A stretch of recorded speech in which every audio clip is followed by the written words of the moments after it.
Hello mga ka-budgets! Welcome back to our channel, or if you are new here, hi! Welcome to Live Budget channel. My name is Leia, and in this channel I do cash stuffing, budgeting, and everything in between. So if you like this kind of content, go hit the subscribe button and the notification bell beside to be updated in my future uploads. So for today guys, we are going to do our monthly breakdown. I haven't posted this kind of video like for the last few months. Pero ngayon, gagawin natin siya. And just to show you that I am still doing this off-cam. So, ayan. Yung mga information. So, we are going to do September pala. O, di ko pa pala yan naasikaso sa September. So, let me fill this in first. Tapos, balikan ko kayo.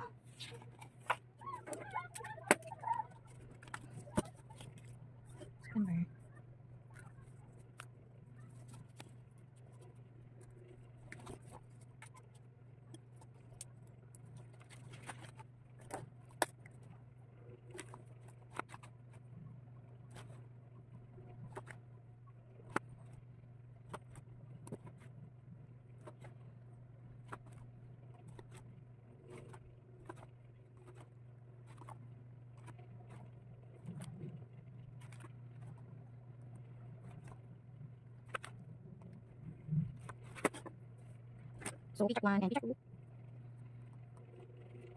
7. 6. My hubby will receive 50,200 as his paycheck this month. So, in this area, we are going to allocate amounts to our categories. So Tides will be getting 1,500. This is why I hate talaga filming, kasi mali-mali na siya ko. Ang dumi-dumi, nagiging madumi siya kasi nga kinakabahan ako when I am filming. Parang wala ako sa tamang wisyo. But tapos sa gasolina, let me see on my breakdown.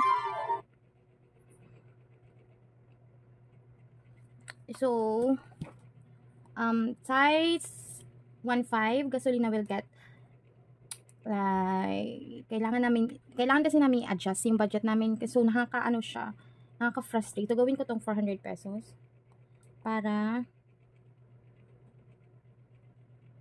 kasi wait 76 tapos yung groceries gawin ko 5.5. So, gasolina will get 400, personal 50, Sean 600, Clyde 150, internet and load 700. Gawin natin tong 600.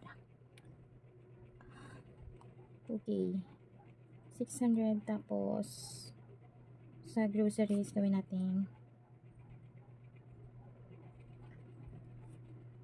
next will be for our electric bill,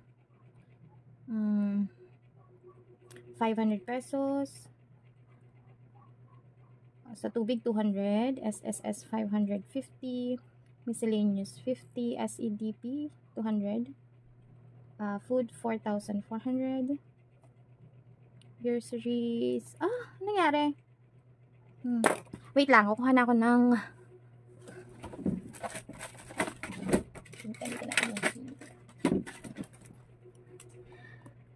kaya ayoko talaga nag-film pang ginagawa ko to. As much as possible, gusto ko siyang gawin na tahimik. Kasi pag ganito, masyado akong madaming pagkakamali.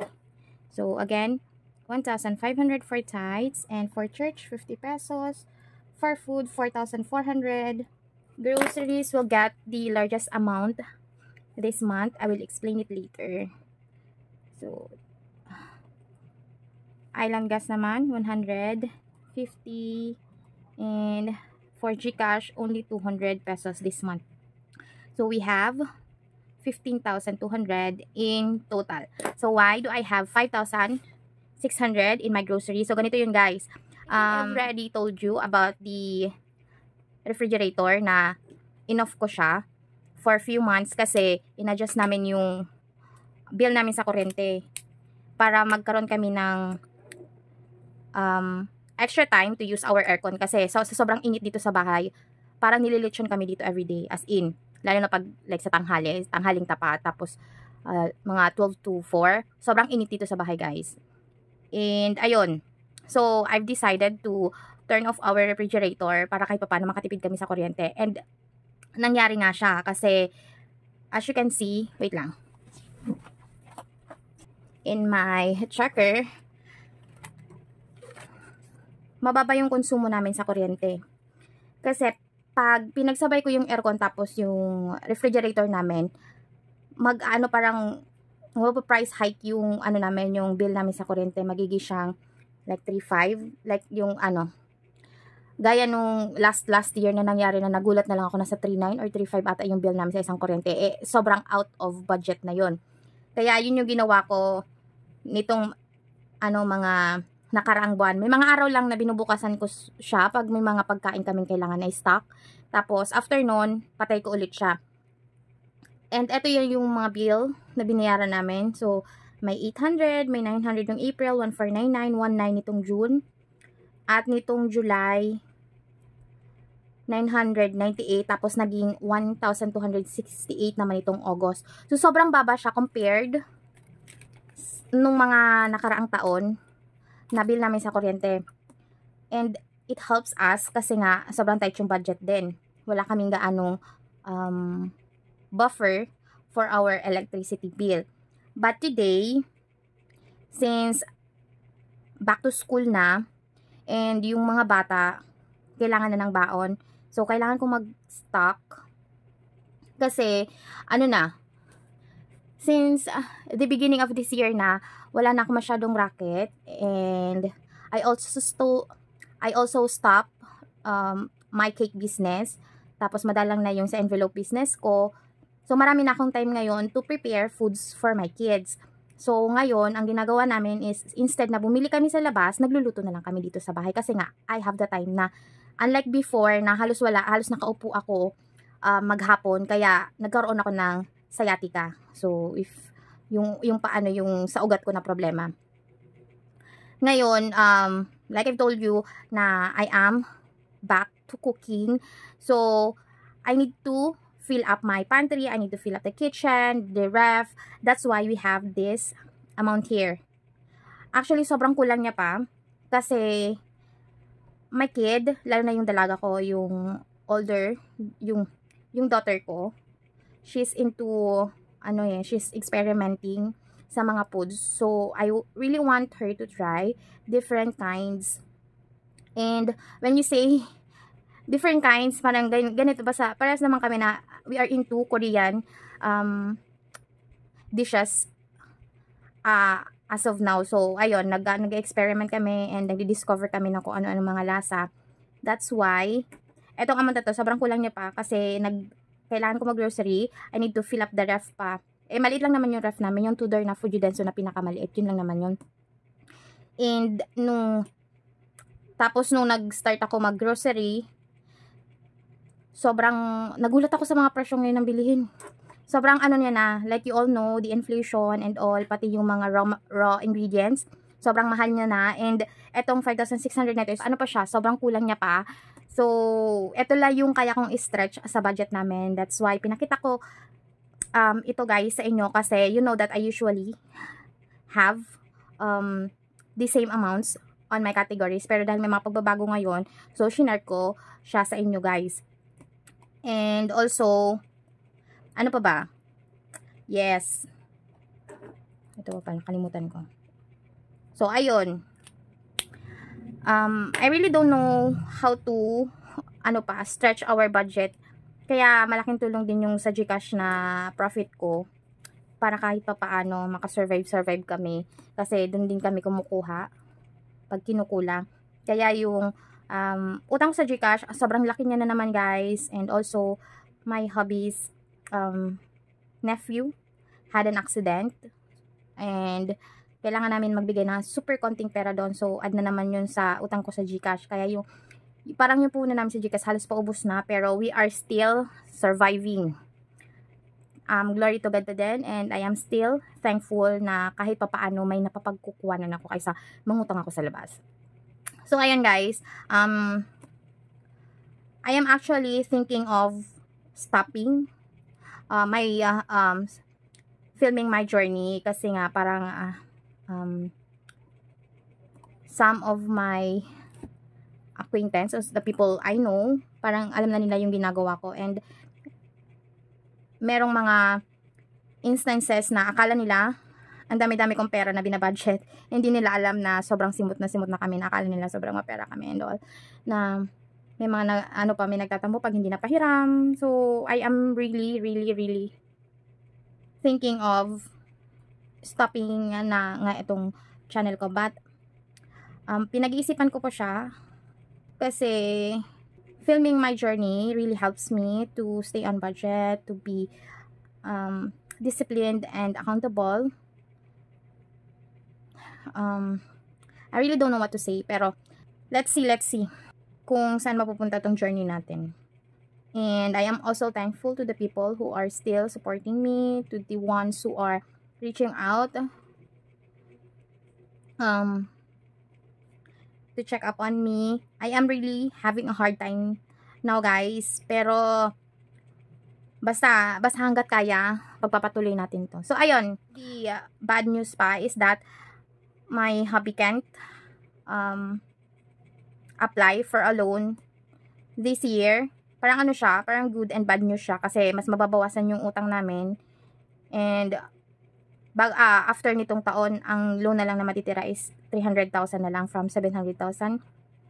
Pero the bad news is hindi kami makaka-move dun sa mga plans namin, like yung pagpapatayo ng bahay, pagpapaayos ng kuryente and tubig dun sa, or pagpapabakod dun sa lupa na nabili namin. Kasi as much as possible, we really want to settle in on that house before my daughter goes to college sana, kasi kailangan yun mas magastos kasi pag may college na, and we really want to give all to our daughter na yung support na kailangan niya without thinking or without hesitating, kasi nakasettle na kami doon, and itong house naman magiging extra income din siya for us. Pero dahil nga sa mga ganap, sa mga nabigong plano, wala tayong magagawa doon but to go with the flow lang. And also our house needs repairs, like our roof is leaking, our windows are broken, our tricycle needs repairs and all. Pero sobrang hirap niya, pero I am still blessed kasi kahit papaano may dumadating na pera. So yun na lang, I just feel bad na people thought we are okay financially because I am not talking about it on my socials, on my personal social media. Pero kaya sa inyo na lang talaga ako nag-vent out guys. I am sorry, I know every time I am with you or I am filming, all I say is our problems. Pero ito lang talaga kasi yung yung napapagsabihan ko ng frustrations ko financially, because this is really my journey. So ayun, and kapit lang, we can do this, we will survive this. Basta lang, ang priority ko lang ngayon is may pagkain lang sa lamesa, may makain lang yung mga anak ko, hindi sila nagugutom. Yun na lang yung priority ko ngayon, yung mabayaran yung utilities namin, yung mga bayaran na kailangan bayaran para at least kahit paano makatulog pa rin ako pagkagabi. Yung savings, kahit wala na rin muna yun, kasi we are deeply talaga, parang na lang, parang yung battery namin nasa 20% na lang. Ay, basta ayun na lang, gagawin na lang ulit yung best. Isang buwan na lang, darating naman na yung bonus ng mister ko. So sana walang remalasong mangyari kasi this, ano nitong pagdating nitong administration talaga medyo nahirapan kami. To tell you honestly, parang the distribution of money is so tight. Parang ayaw nila ibigay. So, pinagbawal pati pag-loan kasi I understand naman na parang ang gagawin kasi is para kasi nga 'di ba magko-contribute na sila sa pag-retire nila, meron na silang sariling contribution. So, kailangan i-adjust yung amount or yung sweldo nila para ma-accommodate yon kasi karamihan po sa kanila is sagad na nga sa loan. So, wala na masusweldo yung mga tauhan. Kaya, kailangan ata i-restrict muna sa pag-loan para ma-adjust din yung sweldo nila. So, ayun, yun yung nagigets ko kung bakit nila binabawal yun. And sobrang strict ngayon. And I just really want them to give the men in uniform what they deserve. Yung mga hindi pa nabibigay dati. Sana ibigay na nila kasi yun lang naman expected na yun na lagi yung nare-receive tapos hindi nare-receive. Parang ganun. Yun lang yung frustrations na inaano ko kasi extra paycheck is extra paycheck no matter how much or no matter the amount is. So, ayun na. Sobrang haba na naman na pinagsasabi ko ay mag-ano lang naman ako. Magbo-budget. Nag-breakdown lang naman tayo. So, ayun. Thank you so much. Ayusin ko pa to kasi hindi ko pa pala ito na-fill up. I need to go back to my video pa para lang ma-fill up to. So, ayun guys. Thank you so much for watching and for listening to my frustrations. And, ayun. Basta, kapit lang tayo, no matter what happens, iiyak pero hindi susuko, susuka pero hindi susuko. So, God will always provide naman.